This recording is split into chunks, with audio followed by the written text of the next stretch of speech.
کے درس میں حضور صلی اللہ علیہ وسلم کو خطاب ہے، لا یغرنک تقلب الذین کفروا فی البلاد،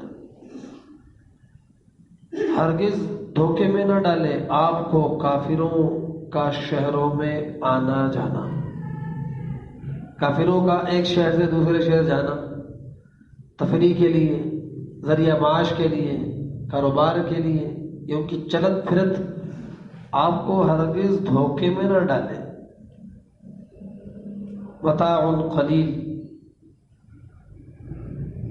یہ تھوڑا سا نفع ہے، یعنی فائدہ اٹھانا ہے تھوڑا، ثم مأواہم جہنم، پھر ان کا ٹھکانہ جہنم ہے، وبئس المہاد، اور وہ بہت ہی برا ٹھکانہ ہے۔ ایک قسم کے لوگ وہ تھے جو عقل مند تھے، جن کو قرآن مجید نے عقل مند سے تعبیر فرمایا۔ یہاں دوسری قسم کے لوگوں کا تذکرہ ہے کہ ایسے کافر جو اللہ تبارک و تعالیٰ کی نعمتوں میں پل اور بڑھ رہے ہیں، اللہ تعالیٰ کی نعمتوں کو استعمال کر رہے ہیں، ذریعہ معاش اللہ تبارک و تعالیٰ نے ان کا پھیلایا ہوا ہے، اور دنیا کا مال و متاع گویا کہ ان کے قدموں میں ہے، کہیں ان کی کوٹھی اور بنگلے اور ان کی گاڑیاں اور ان کی دنیا تمہیں کہیں دھوکے میں نہ ڈالے۔ لا یغرنک صیغہ خطاب کا ہے واحد خالص، لا یغرنک، حضور صلی اللہ علیہ وسلم، جیسے مفسرین فرماتے ہیں کہ خطاب اصل تو حضور صلی اللہ علیہ وسلم کو ہے، لیکن عام تمام مومنین کے لیے ہے، چونکہ حضور صلی اللہ علیہ وسلم کی ذات سے ایسی توقع اور ایسی امید رکھنا محال ہے کہ حضور کفار کی چیزوں سے متاثر ہو، یہ محال۔ حضور صلی اللہ علیہ وسلم کو کہہ کر امت کو سکھلانا مقصود ہوتا ہے، ایسے کئی جگہ پر قرآن مجید میں صیغہ استعمال فرمائے، فَصَلِّ لِرَبِّكَ وَانْحَرْ، اے پیغمبر آپ اپنے رب کے لیے اپنے رب کی نماز پڑھیے، فَصَلِّ لِرَبِّكَ وَانْحَرْ، اپنے رب کی نماز پڑھیے اور اپنے رب کی کیا کیجیے؟ قربانی کیجیے۔ ظاہر سی بات ہے حضور صلی اللہ علیہ وسلم اللہ کے علاوہ کسی اور کے لیے تو نہیں کر سکتے تھے، تصور ہی محال ہے، تو سکھانا ساری امت کو ہوا کرتا ہے۔ ایسے قرآن مجید نے بے شمار صیغہ استعمال فرمائے، حضور کو خطاب فرمایا، اور اس میں سبق عام مومنین کے لیے ہے۔ یہاں بھی اسی طریقے سے ہے، ہرگز دھوکے میں نہ ڈالیں آپ کو کافروں کا چلنا پھرنا، چلت پھرت، کافروں کا شہروں میں آنا جانا۔ اس دور میں بھی آج کا مومن بھی بیچارہ کفار کی چیزوں کو دیکھ کر وہ معروف ہو جاتا ہے، اور ان کی چیزیں، ان کا مال و دولت آج کے ایک سادہ سے سادہ مومن کو وہ بھی جو ہے ان کی یہ چیزیں متاثر کر دیتی ہیں۔ اور ایک ساتھی بارہا مجھے ان کی باتیں ایسے موقع پر یاد آتی ہیں۔ اللہ حفاظت فرمائے، اللہ خاتمہ ہم سب کا ایمان پر نصیب فرمائے۔ وہ بیچارے ایسے سادہ آدمی ہیں، سیکھا تو انہوں نے دنیا میں رہ کر بہت کچھ ہوگا، اچھا کاروبار، اچھا ذریعہ معاش، ایک حلال روزگار وافر مقدار کے لے یا یوں کہ لے حیثیت کے مطابق جو بھی اللہ تعالیٰ دے رہا ہے۔ تمہارے پاس اپنا مکان ہے، اپنی دکان ہے، اپنا کاروبار ہے، مقروض کسی کے نہیں ہے، اس کے باوجود شکوہ ان کی زبان پر یہی شکوہ رہتا ہے کہ اللہ تبارک و تعالیٰ نے کفار کو بڑی نعمتیں دی۔ بارہ ان کو سمجھایا، لیکن بعض دفعہ ایسے جملے ان کی زبان پر نکلے کہ ان بیچاروں کو پوچھنا پڑتا ہے کہ میں کافر تو ہی ہوگی۔ یہ شکر ہے کہ اللہ تبارک و تعالیٰ نے عقل دی ہے کہ فوراً وہ رجوع کرتے، توبہ کرتے، اور کئی مرتبہ ایسے جملے بھی ادا کیے جس سے ان کو تجدید ایمان بھی کرنا پڑا اور تجدید نکاح بھی کرنا پڑا، یعنی ایمان بھی دوبارہ لانا پڑا اور بیوی سے نکاح بھی دوبارہ کرنا پڑا۔ وہ اکثر ایسی چیزوں میں خوش تھے. اس لیے کہا جاتا ہے کہ کفار کی نعمتوں کو نہ دیکھو، ان کا چلنا پھرنا نہ دیکھو، ان کی تعریف بھی نہ کرو، تعریف بھی نہ کرو، کیونکہ جو کفار کی جتنی تعریف کرتا ہے ان کے اثرات آنا شروع ہو جاتے ہیں. اب باہر ملک سے کوئی باہر ممالک میں رہ کر برسوں رہ کر آیا ہو، پاکستان میں آ کر یا چلو برسوں نہ رہا ہو، ایسے ہی گھوم پھر کر آ گیا، کاروبار کر کے آ گیا. زیادہ تر دیکھا ایسا آدمی پاکستان آ کر وہ پاکستانیوں کی برائی کرتا ہے، پاکستان کی حکومت کی مخالفت کرتا ہے، یہاں کے قوانین پر اعتراضات کرتا ہے کہ یہ پاکستان میں کیا رکھا، یہاں کیا، وہاں کیا، یہاں کیا. خواہ مخواہ کی بات ہے. قوانین اور چیز ہے، رہن سہن، معاملات، اخلاق. ان کو یہ تو نظر آ رہا ہی ہے کہ وہاں صاحب ایسا ایمان ہے. ایسے لوگوں کو ایمان کہنا بھی، ان کی اس بات پر ایمان کا فیصلہ کرنا بھی بیوقوفی ہے. کہ کیسے سچے لوگ ہیں جی، وہ دکاندار کوئی ہوتا ہی نہیں، پیسے رکھو لے جاؤ صبح.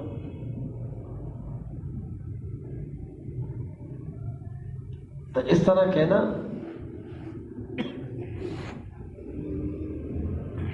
اور اسی طریقے سے بے شمار مثالیں پیش کرتے ہیں اور پاکستانیوں کی برائی کرتے ہیں پاکستان میں رہ کر. آپ کو پتہ نہیں ہے پاکستان کتنی بڑی نعمت ہے، میں تو نہیں بیان کر سکتا، موقع بھی نہیں، بنا موضوع ہے. بس اتنا عرض کر دیتا ہوں کہ بہت بڑی نعمت ہے. جہاں رہ رہے ہو اس کا شکر اللہ تبارک و تعالی سے، چاہے وہ گھر ہو، جھوپڑی ہو، دکان ہو یا نہ ہو، کاروبار اپنا ہو یا نہ ہو، جس ملک میں رہ رہے ہیں. اور بالخصوص اس ملک کی بنیاد تو ظاہر سی بات ہے، سب جانتے ہیں. اسلام کی بنیاد پر کسی ملک کی بقا ہو اور اس کی بنیادوں میں اسلامی کلمہ موجود ہو.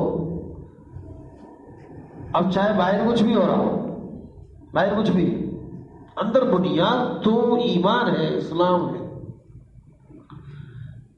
تو اس طرح برملا کہہ دینا گویا کہ پوری کی پوری مملکت کو آپ نے 2 جملوں کے اندر نیست و نابود کر دیا.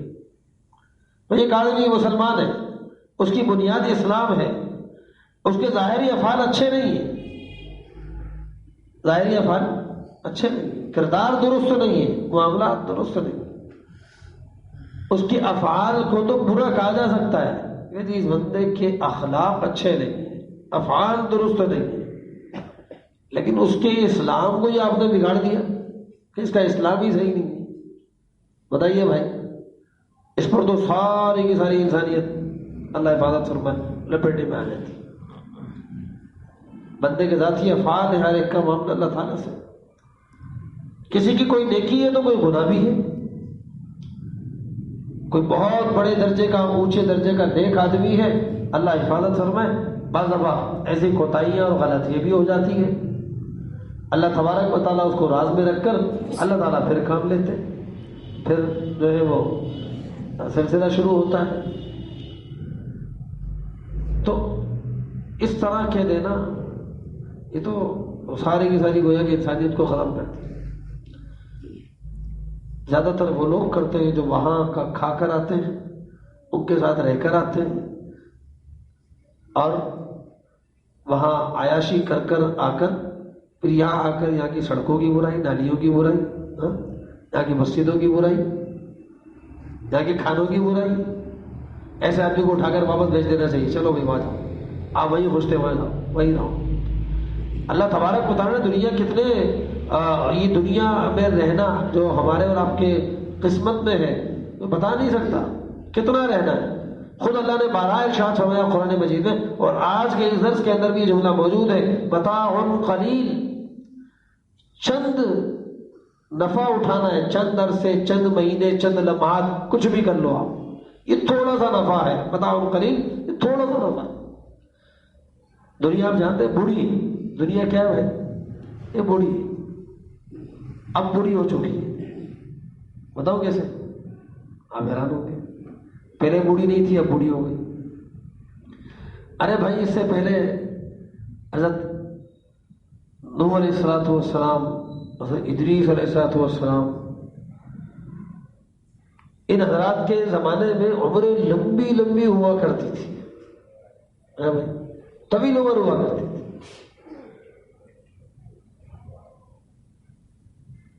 یہاں تک کہ حضرت ابراہیم علیہ السلام کے زمانے تک بھی طویل عمر. ان لوگوں کے زمانے میں کسی کے سفید بال نہیں آئے، سارے کے سارے سیاہ بال والے ہوا کرتے. طویل عمر تھی، طویل عمر. قوم عاد قوم ثمود کے تو قصص آپ سن چکے ہوں گے، ان کے تو قد بھی اونچے درجے کے ہوا کرتے تھے. ہمارے استاد بڑی اچھی ایک عجیب بات بیان فرماتے تھے. قوم عاد کو جو ان کی مائیں کھانا کھلاتی تھی، پتہ ہے کس سے کھلاتی تھی؟ تمہاری مائیں تمہیں چمچوں سے کھلاتی ہے، ان کی مائیں بیلچوں سے کھلاتی تھی. ظاہر سی بات ہے، اتنے اونچے قد کے ہوں گے تو ان کا چمچہ بھی کیسا ہوگا؟ ایسے تھوڑی سی اونچے اونچے پہاڑ میں وہ گھس کر اور تلاش کر جو ہے بہترین مکانات بنا لیا کرتے، بہترین مکانات. اب تو بنیاد کھڑی کرنی پڑتی ہے. اللہ نے تو پہاڑ پہلے سے بنا کے رکھے، صرف ان کا کام تھا تراشنا بہترین گھر انہوں نے بنایا. ایسا ایک بہترین قسم کے کاریگر تھے. اس فن سے اللہ نے ان کو نوازا، پھر بھی ناشکری. اللہ تو ان لوگوں کے بال کبھی سفید ہوئے ہی نہیں. چلتی تھی گاڑی اور بوڑھا بھی کوئی تھا ہی نہیں، وہ سارے جوان تھے، وہی سب کے کالے بال. یہاں تک کہ حضرت ابراہیم علیہ السلام کے جب بال ایک سفید بال آیا،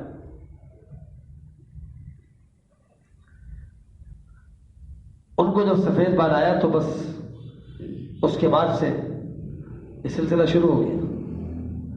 سفیدی بالوں پر آنی شروع ہو گئی اور اب عمریں گھٹتے اتنی ہو گئی کہ 100 تک پہنچنا بھی بڑا مشکل ہے. جیسے بعض اکابرین بزرگان دین یہ قصہ سناتے ہیں، پتہ نہیں کہاں لکھا ہے، سنتے ہیں بزرگ ہوتے سنتے ہیں کہ اس زمانے کی ایک عورت کا بچہ بیمار ہوا تو کسی نے پوچھا کتنی، بچہ مر گیا تھا. ہمارے بچے کی کتنی عمر تھی؟ 500 سال تھی. میرا بچہ مر گیا، مار ہو رہی، 500 سال کا بچہ مر گیا. تو ان صاحب نے کہا کہ 500 سال کا بچہ تمہارا مرا ہے، تمہیں اس پر غم ہے؟ تسلی کے لیے آدمی کہتا ہے. انہوں نے کہا ایک امت ایسے آنے والی ہے کہ ان کی عمریں ہی 50 60 100 سال ہوگی، اس سے اوپر نہیں ہوگی. عورت کیا کہنے لگی؟ 50 100 60 70 سال، یہ تو کچھ بھی نہیں ہے. 500 سال تو میں ایک سجدے میں گزار دوں گی. 500 سال تو 100 سال گزارنا اس کے لیے تو مشکل نہیں. اور ہمارے لیے 2 منٹ بہت بڑی بات ہے. 1 منٹ کبھی آپ نوٹ کریں، نماز پڑھتے ہیں 1 منٹ ہم سجدے میں ٹھہرتے ہیں. یہ قید نہیں ہے، شریعت کی وہ قید نہیں. ایک مثال میں عرض کر رہا ہوں، کیونکہ سجدہ نماز کے اندر بہترین وہ ایک رکن ہے جس کے اندر انسان اللہ تبارک و تعالیٰ کے بہت قریب ہو جاتا ہے. آپ کو پتہ ہے بہت قریب ہوتا ہے. آپ کہیں گے استاد جی قیام میں کھڑا ہوا تھا تو قریب نہیں تھا، رکوع میں تھا تو قریب نہیں تھا، سجدے میں جا کر کے وہ قریب ہو گیا. اللہ علماء نے لکھا ہے کہ انسان یہ اپنی پیشانی، یہ جو پیشانی ہے کسی کے در پر ٹیکی نہیں جاتی. یہ واحد ایک در ہے جس رب کے یہاں پیشانی کو ٹیکا جاتا ہے. انسان کے جسم کے اندر سب سے بہترین اور اعضاء کا جو سردار ہے پیشانی، اس کو زمین پر رکھا جاتا ہے. تو زمین پر ٹکا دیا تو بس ایک کہتا ہے بس اب میں ختم ہو گیا، یعنی میں مٹی ہو گیا. یہ عاجزی اور ان کی ساری پر دلالت کرتا ہے. تو سجدے کے اندر انسان کو بہت زیادہ اللہ تبارک و تعالیٰ کا قرب نصیب ہوتا ہے. اس لیے سجدہ جتنا طویل ہو بہت اچھا ہے. کبھی کوئی نفل نماز پڑھ لے طویل سجدہ کر لے. قیام بھی طویل ہو، رکوع بھی طویل ہو، سجدہ بھی طویل ہو، امام کے لیے نہیں ہے۔ امام کو چونکہ سب کو لے کر چلنا پڑتا ہے، ان کے معاملات علیحدہ ہیں۔ ہر قسم کا آدمی ہوتا ہے، مریض بھی ہوتا ہے، صحت مند بھی ہوتا ہے، بوڑھا بھی ہوتا ہے، جوان بھی ہوتا ہے، کسی میں زیادہ دیر کھڑے ہونے کی طاقت نہیں ہے۔ تو یہ بڑی بات ہے کہ مختصر نماز جو جماعت سے پڑھا دی جائے اس میں ہماری شرکت ہو جائے، یہ بھی بہت بڑی سعادت کی بات ہے۔ میں انفرادی نماز کے حوالے سے عرض کر رہا ہوں، کبھی نوٹ کر کے دیکھیں ہم سجدے میں کتنی دیر ٹھہرتے ہیں، اندازہ ہوتا ہے آدمی کو۔ اور آسان طریقہ تو یہ ہے کہ آج ایک مثال ہے، نفل پڑھ رہا ہے۔ عام نمازوں میں آدمی 3 دفعہ سبحان ربی الاعلیٰ پڑھ رہا تھا، تو نفل کے اندر تھوڑا بڑھا کر دیکھے، ذرا 5 دفعہ کہہ کر دیکھیں، 11 دفعہ کہہ کر دیکھیں، دیکھو لطف ملتا ہے نہیں ملتا۔ مفتی اعظم پاکستان مفتی شفیع صاحب رحمۃ اللہ علیہ نے تھانوی رحمۃ اللہ علیہ نے ایک موقع پر خط لکھا، اس میں لکھا کہ حضرت طویل زمانہ حدود کا چلتا رہا، اس میں لکھا کہ حضرت اب تو نماز کے اندر ایسا لطف آنے لگا ہے کہ حضرت جب میں قیام میں کھڑا ہوتا ہوں تو حضرت اتنی دیر ہو جاتی ہے، کھڑا ہوں تو کھڑا ہوں، اتنا مزہ آتا ہے، حضرت دل چاہتا ہے رکوع نہ کرو، کھڑا ہی ہوں۔ اور جب رکوع میں جاتے ہیں، فرمایا جب رکوع میں جاتا ہوں تو دل چاہتا ہے بس رکوع میں ہی رہوں، اتنا مزہ ملتا ہے، لطف ملتا ہے، میں رکوع میں رہوں۔ جب سجدے میں جاتا ہوں تو اٹھنے کا دل نہیں چاہتا۔ حضرت کو لکھا تھانوی رحمۃ اللہ علیہ، حضرت تھانوی رحمۃ اللہ نے جواب لکھا، مفتی صاحب یہ کیفیت تو بڑوں بڑوں کو بھی نصیب نہیں ہوئی، یہ مبارک حالت ہے، یہ مبارک کیفیت ہے، یہ کیفیت تو بڑوں بڑوں کو بھی نصیب نہیں۔ اور ظاہر سی بات ہے نماز تو نماز ہے نا، اب نماز کو نماز سمجھ کر پڑھیں، ایک فرض ٹالنے کی غرض سے ہم پڑھ لیں تو قیامت کے دن پوچھ گچھ نہیں ہوگی۔ ایک مثال ہے، کبھی نماز کو اللہ تبارک و تعالیٰ کا حکم سمجھ کر کہ آج رب کے دربار میں حاضری ہو رہی ہے، میں اللہ رب العزت کے سامنے کھڑا ہوں، تو میں کس طرح کھڑا ہوں، کس طرح کھڑا ہونا چاہیے۔ ایک بادشاہ اور وزیر اعظم کے سامنے کھڑا ہوتا ہے آدمی، شیخ اور مرشد کے سامنے کھڑا ہوتا ہے، استاد کے سامنے کھڑا ہوتا ہے، کیا کیفیت ہوتی ہے؟